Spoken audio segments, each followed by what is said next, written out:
మనకు చాలా అగమ్య గోచరంగా ఉంటాయి. దేవుని మాట చాలా గూఢమైనటువంటి మాటలు. మనిషి దానిని అర్థం చేసుకోవాలి అనంటే కొంచెం కష్టంగానే ఉంటుంది.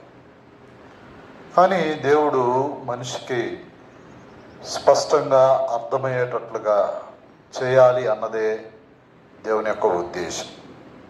కాబట్టి ఈ యొక్క ఫిలదెల్ఫియాలో ఉన్న సంఘానికి దేవుడు చెప్పే సంగతి ఏమిటి అనంటే, దేవుడు పరిశుద్ధుడు. అంటే దేవుడు పరిశుద్ధుడు అనంటే ఆయన ఏ పాపము లేనివాడు, ఆయనలో దోషము లేదు, ఆయన నిజాయితీ కలిగినటువంటి వాడు. కాబట్టి దేవుడు మనిషికి అతీతుడు.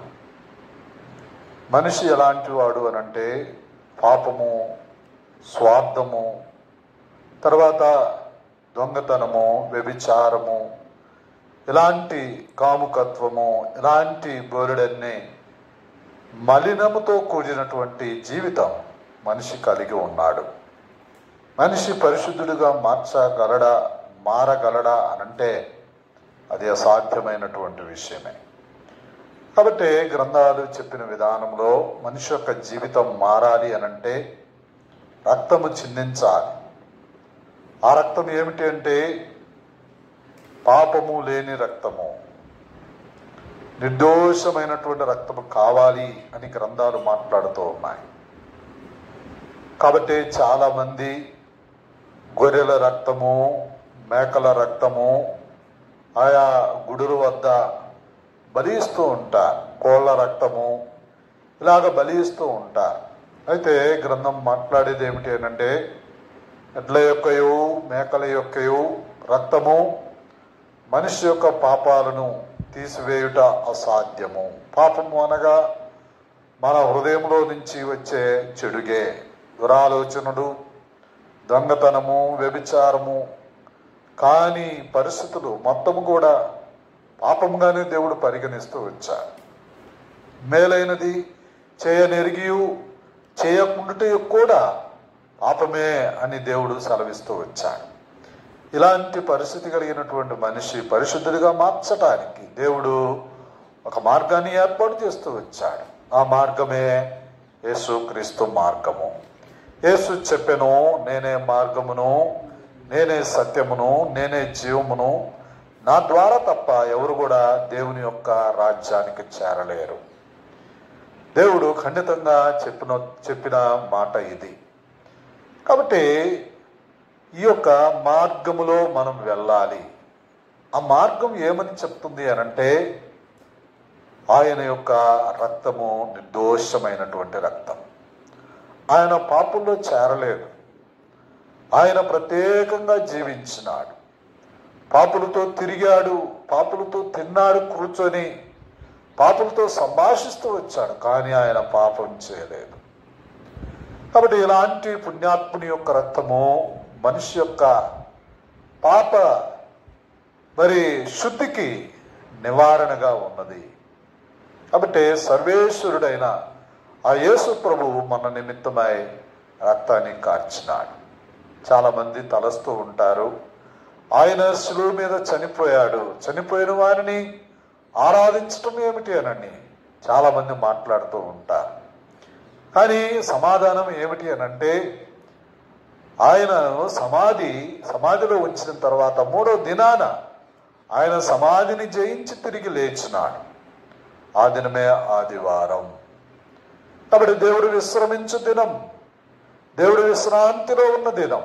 కాబట్టి క్రైస్తవ జీవితాలకు లేదా క్రైస్తవులకు చనిపోవడం అనేది అది ఒక నిద్రగా పరిగణిస్తారు. ఎందుకంటే చనిపోయిన వాడు మరలా లెగుస్తాడు. కాబట్టి యేసు ప్రభు చనిపోయి మరలా లేచాడు. యేసు ప్రభుని ఎవరైతే నమ్ముతారో, విశ్వసించారో, ఆయనందు నమ్మిక ఉంచినారో వారందరూ కూడా మరలా లేపడతారు. వాళ్ళు నిద్రపోయినా మరలా లేపడతారు. దాన్నే మరణము మరలా పునరుత్థానము అని చెప్పబడుతూ వచ్చింది. ప్రియమైన దేవుని బిడ్డలారా, మనిషి పరిశుద్ధుడిగా మార్చబడాలి అని అంటే అది యేసు ప్రభు రక్తం ద్వారా మాత్రమే మనకు లభిస్తుంది. కాబట్టి దేవుడు ఎలాంటి వాడు అనేది మనము గ్రహించాలి. దేవుడు పరిశుద్ధుడు. కాబట్టి పేతురు ఏమని మాట్లాడుతూ ఉన్నాడంటే, ఆయన పరిశుద్ధుడు కాబట్టి మీరు కూడా పరిశుద్ధంగా ఉండాలి ఆయన మాట్లాడుతూ వచ్చిన మాట. కాబట్టి పరిశుద్ధమైన జీవితం మనం భూమి మీద కలిగి ఉండాలి. కాబట్టి మన యొక్క హృదయము, మన యొక్క విధానాలు మరి చెడిపోయినా సరే దేవుడు మనలను ఆహ్వానించేవాడిగా ఉన్నాడు. కారణం ఏమిటంటే, చెడిపోయిన దానిని, పాడైపోయిన దానిని బాగు చేయగలిగిన సామర్థ్యం ఎవరికి ఉందంటే ఆ పరిశుద్ధుడికి ఉన్నది, ఆ ప్రభు అయిన యేసుక్రీస్తుకు ఉన్నది. ఇది గ్రహించి మనం ప్రభు దగ్గరకు రావాల్సినటువంటి వారమై ఉన్నాం. కాబట్టి ఆయన పరిశుద్ధుడు. ఇంకా మనం చూసినట్లయితే యెషయా గ్రంథం 53లో కానీ, లేదా యోహాను సువార్త, మొదటి యోహాను సువార్త 2వ అధ్యాయం 1వ వచనంలో కానీ, ఇంకా సువార్తల్లో మనం చూసినట్లయితే యేసుక్రీస్తు గురించి ఏమని రాయబడుతూ వచ్చిందంటే, అపోస్తలుల కార్యాలు 3వ అధ్యాయము 14వ వచనంలో కూడా అదే మాట రాయబడుతూ వచ్చింది. ఏమనంటే, ఆయన నీతిమంతుడు, శతాధిపతి అండి.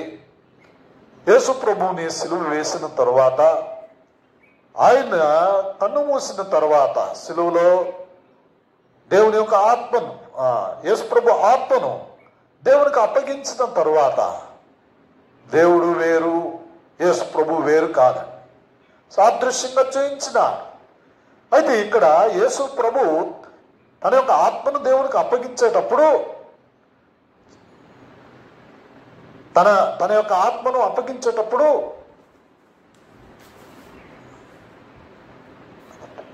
అది పక్కకనమ్మా అంటే వస్తుంది కొంచెం.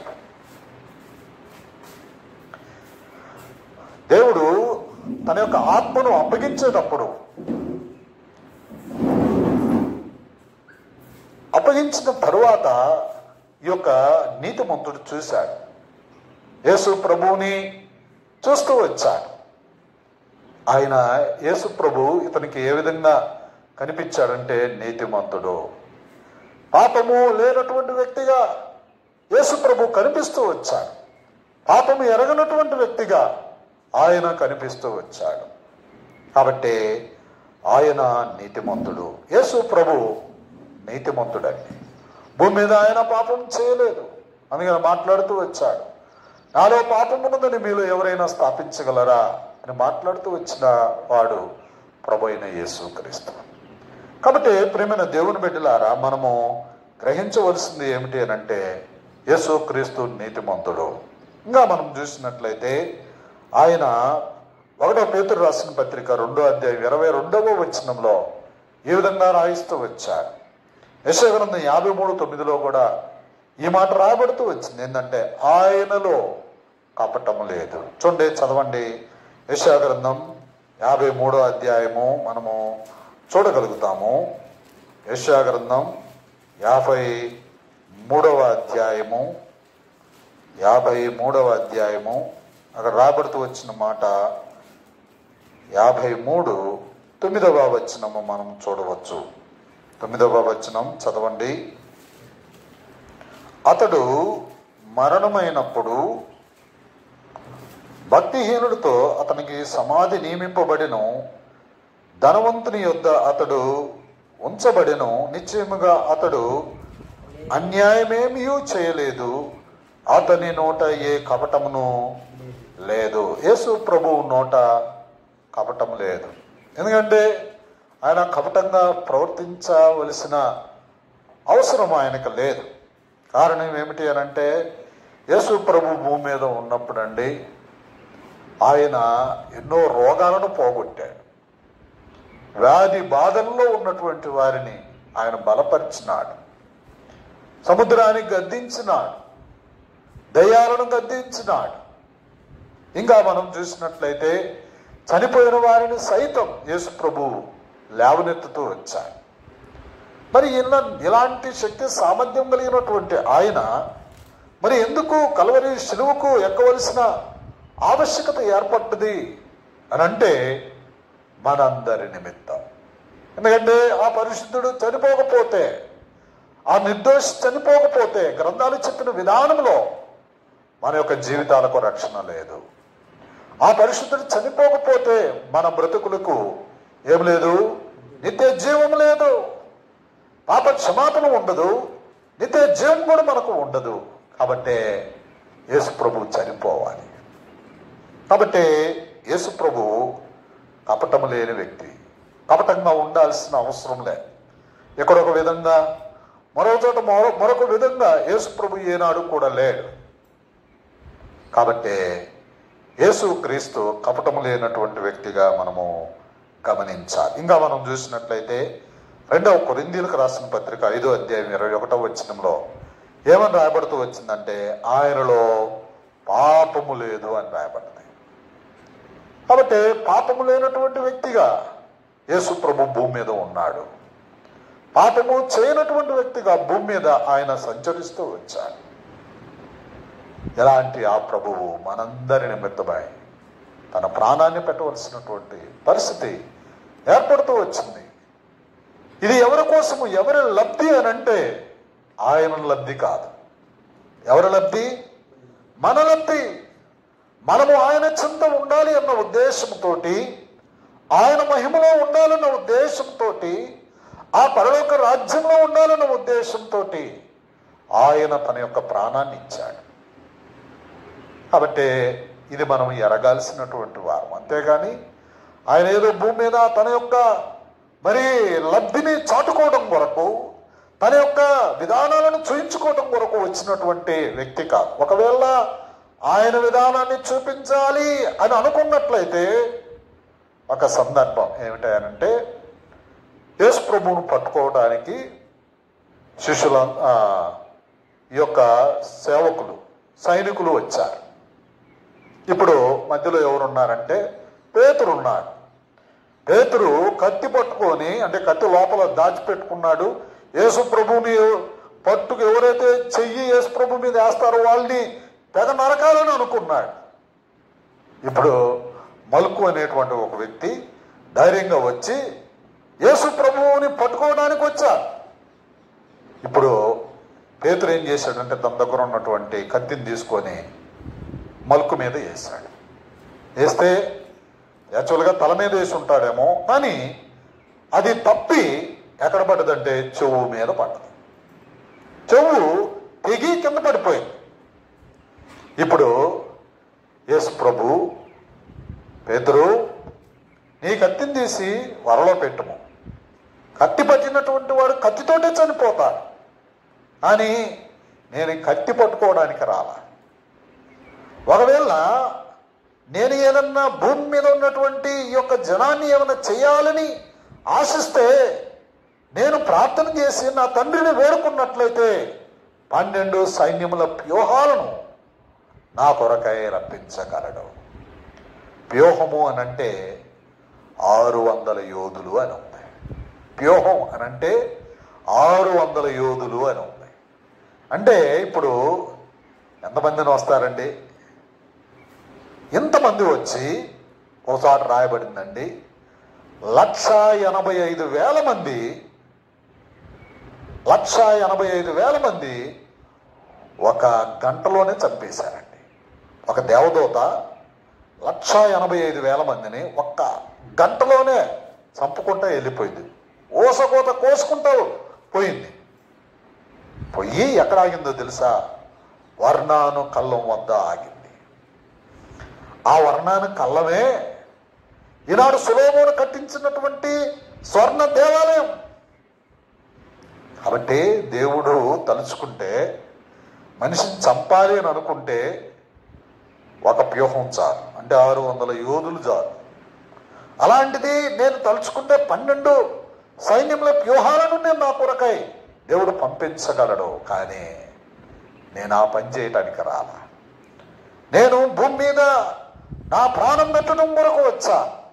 నా ప్రాణం ఈ యొక్క సమస్త మానవాళి పాప క్షమాపణ కొరకై చిందించడానికి నేను వచ్చాను. మనిషి కుమారుడు ఎందుకు వచ్చాడండి? నశించిన దానిని వెతికి రక్షించడం కొరకు మనిషి కుమారుడు భూమి మీదకు వచ్చాడు. ఏం నశించింది? మానవత్వం మనిషిలో నశించింది. ఈ యొక్క లోకంలో ఈ యొక్క దురాలోచనలు పెరిగిపోతూ వచ్చినాయి. మనిషి తన యొక్క ఇష్టాన్ని నెరవేర్చుకుంటూ దేవునికి దూరంగా ఉంటూ ఉన్నాడు. దేవుడు మనల్ని చూస్తూ ఉన్నాడు. మనను దేవుడు మన యొక్క క్రియలను బట్టి శిక్ష విధిస్తాడు అన్న అవగాహన లేకుండా మనిషి భూమి మీద జీవిస్తూ ఉన్నాడు.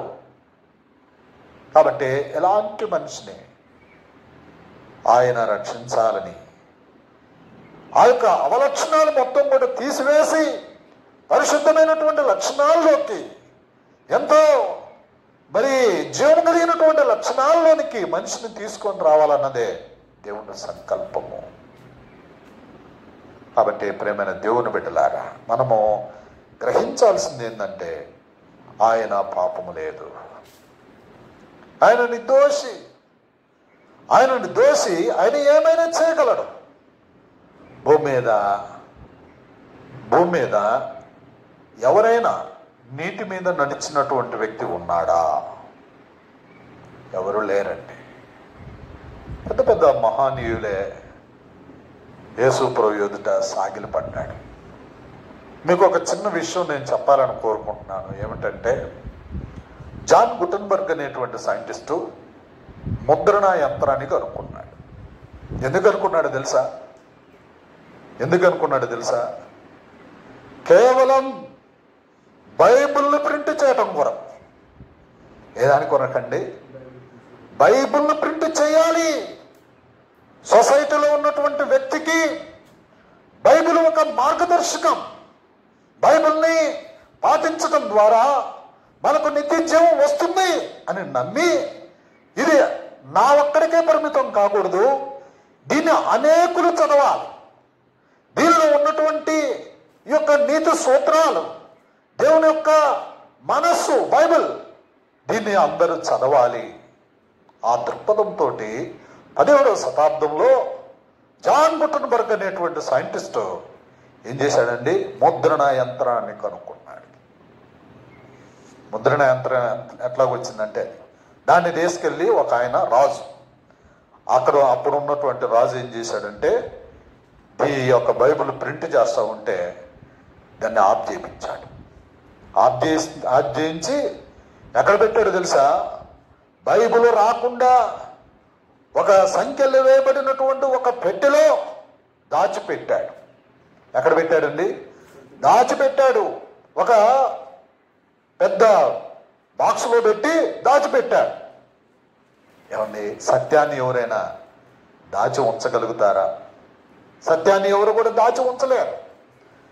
అది నువ్వు మూసినా సరే అది బయటకు వచ్చేస్తుంది. ఎప్పుడైనా గాలి మనం పట్టుకోగలుగుతావు అండి? పట్టుకోలే. అలాగే సత్యాన్ని కూడా నువ్వు ఆపలేవు. ఇప్పుడు అతడు చనిపోయాడు. అతడు కొన్నాళ్ళకి ఏమైపోయాడు? కాలగర్భంలో కలిసిపోయాడు. మనిషికి ఏది శాశ్వతం కాదండి. భూమి మీద నేను మంచి దాంట్లో ఉన్నాను, నేను మంచి ఉద్యోగం చేస్తా ఉన్నాను, నాకు 10 అంతస్తులు ఉన్నాయి, నాకు అధికారం ఉంది, నాకు హోదా ఉంది, నేను అందగా ఉంటాను, బాగా చదువుకున్నాను, అయ్యి ఇవి సొల్లు సోది, ఈ మొత్తం నువ్వు ఏది కలిగి ఉండినా 70-80 సంవత్సరాలే. మనిషి యొక్క ఆయుష్ ఎలాంటిదంటే 70-80 సంవత్సరాలే. అధిక బలం ఉంటే 80 సంవత్సరాలే. ఎలాంటి పరిస్థితులు? మనిషి ఏదాన్ని బట్టి గర్వించాలండి?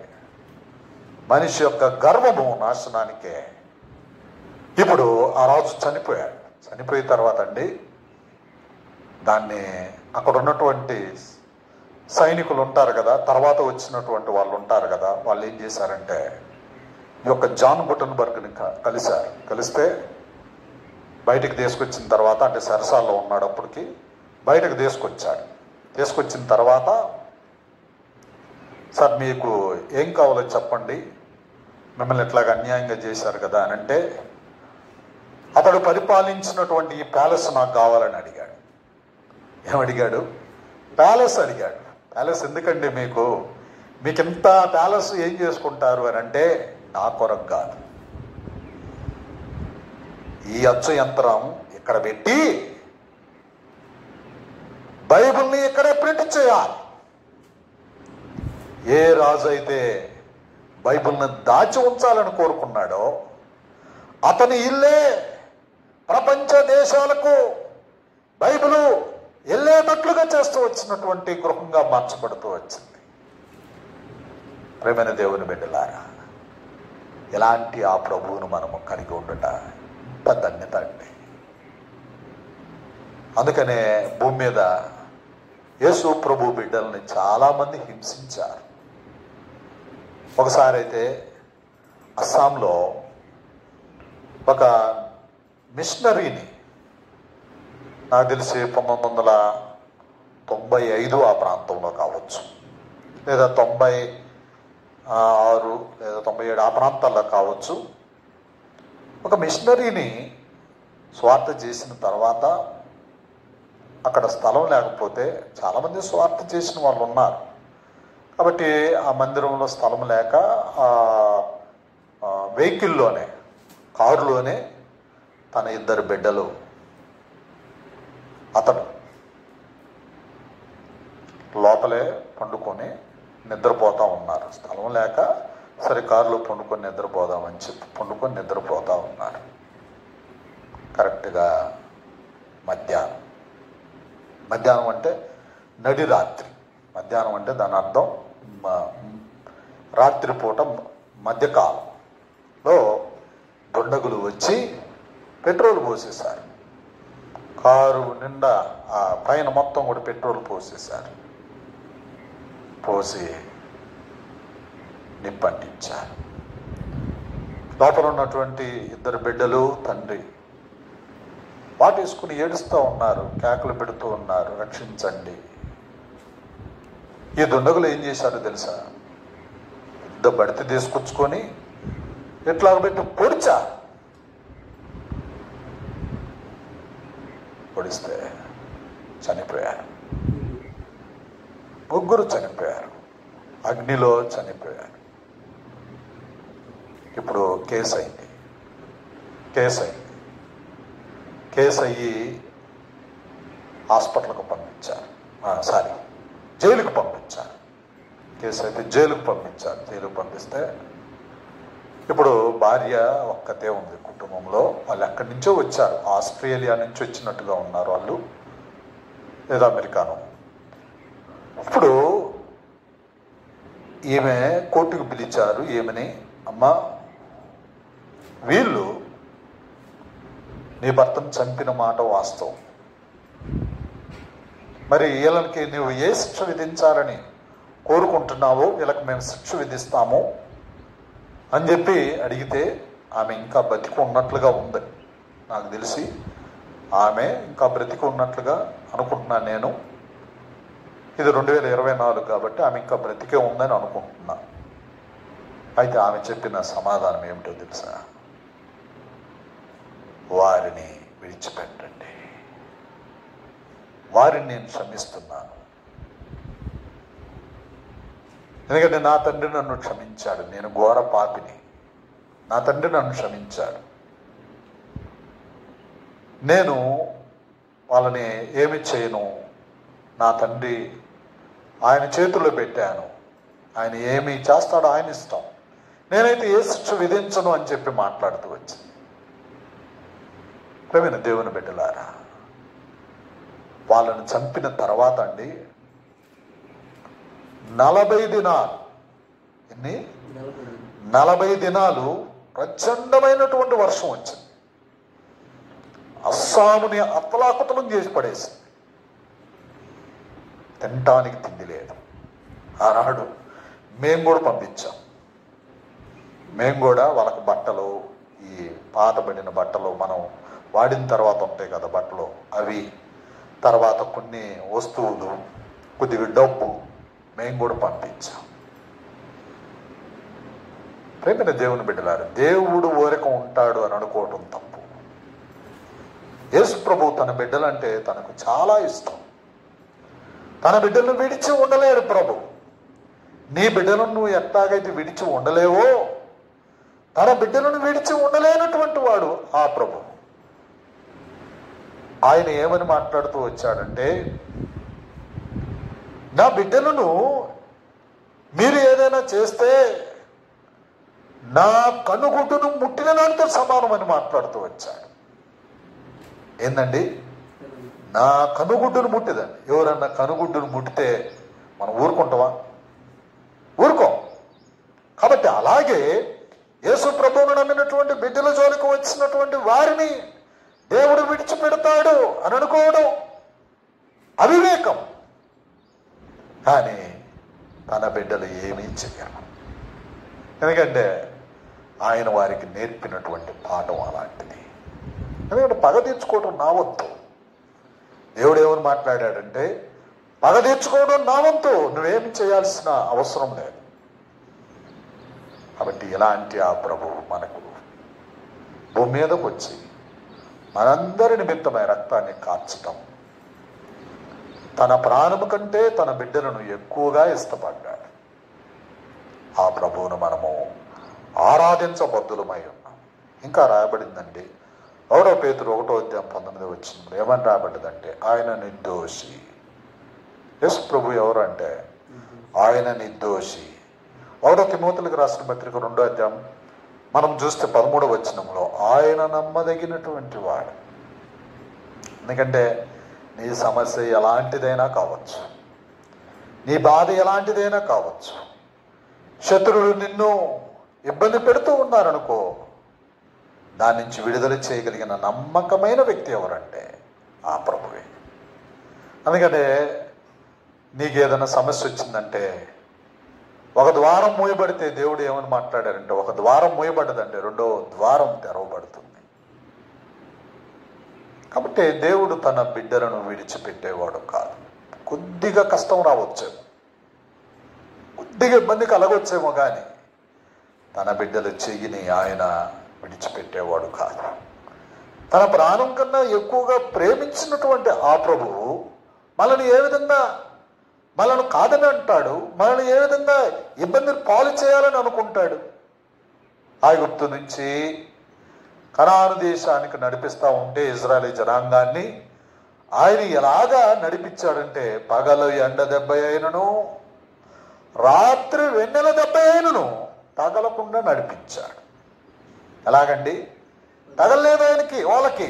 ఇంకా ఏమని రాబడ్డదంటే, వారి బట్టలు పాతగిల్లలేదు, వారి చెప్పులో వారు తెగలేదు అని రాయబడ్డది. కాబట్టి దేవుడు ఎంత జాగ్రత్తగా తన బిడ్డలను చూస్తాడనేది మనం గ్రహించాలండి. లోకంలో మనుషులు ఎలాగైనా ఉండొచ్చు. దేవుడు నమ్మిన తర్వాత నువ్వు ఎట్లా పడితే అట్లాగా ఉండటానికి కుదరదండి. ఎందుకంటే ఆయన అల్లరి చిల్లరగా ఉండే వ్యక్తి కాదు. ఆయన మనసు ఏమిటంటే, లోకంలో మనము ఘనంగా జీవించాలి, పరిశుద్ధమైనటువంటి జీవితంతో మనం ఉండాలి అన్నదే దేవుని యొక్క సంకల్పం. ఆయన అల్లరి చిల్లరగా ఉండే వ్యక్తి కాదు. ఏం చేసినా, నువ్వు ఎలాగ ఉండినా ఆ దేవుడు ఇష్టపడేటువంటి వాడు కాదు. నిన్ను సరిచేసి ఆయన హక్కుని చేర్చుకునేవాడు. కాబట్టి మనము దేవునికి ప్రియమైనటువంటి వ్యక్తులుగా ఉండాలి అని అంటే, మొట్టమొదటిగా మనం కలిగి ఉండాల్సింది ఏంటంటే, ఆయనకి ఇష్టమైన బ్రతుకు మనం బ్రతకాలి. బైబిల్లోనండి ప్రకటన గ్రంథంలో ఫస్ట్లో ఏమని రాయబడ్డదంటే, ఫస్ట్ వచనాల్లో ఏమని రాయబడ్డదంటే, ఎవడైనను ఈ గ్రంథంలో ఉన్నటువంటి వాక్యాలను చదివినవాడు, దానిని గైకొన్నవాడు, చదివినవాడు, తర్వాత విన్నవాడు, చివరిలో గైకొన్నవాడు. చదవండి, ఉంది కదా మీ దగ్గర బైబిల్ ఉంది కదా, చదవండి. 1వ అధ్యాయము ప్రకటన గ్రంథము 1వ అధ్యాయము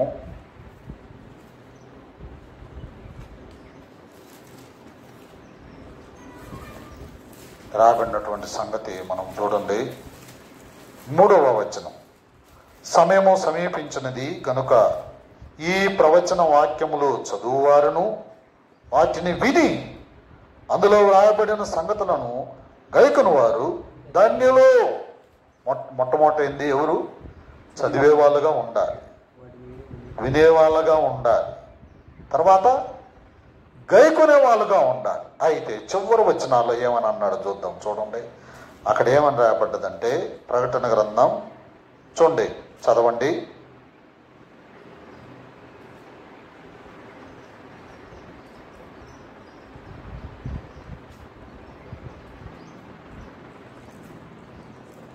చూడండి, అక్కడ రాయబడుతూ వచ్చినటువంటి మాట మనము గ్రహించగలుగుతాము.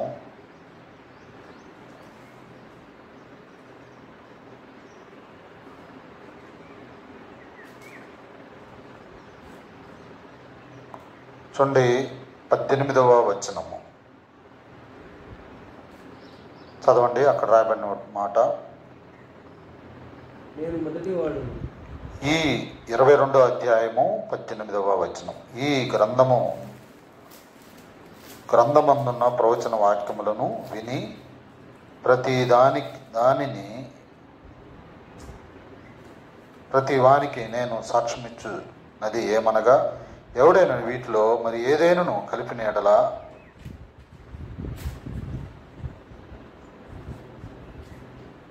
సరే 22వ అధ్యాయము చూడండి 7వ వచనం.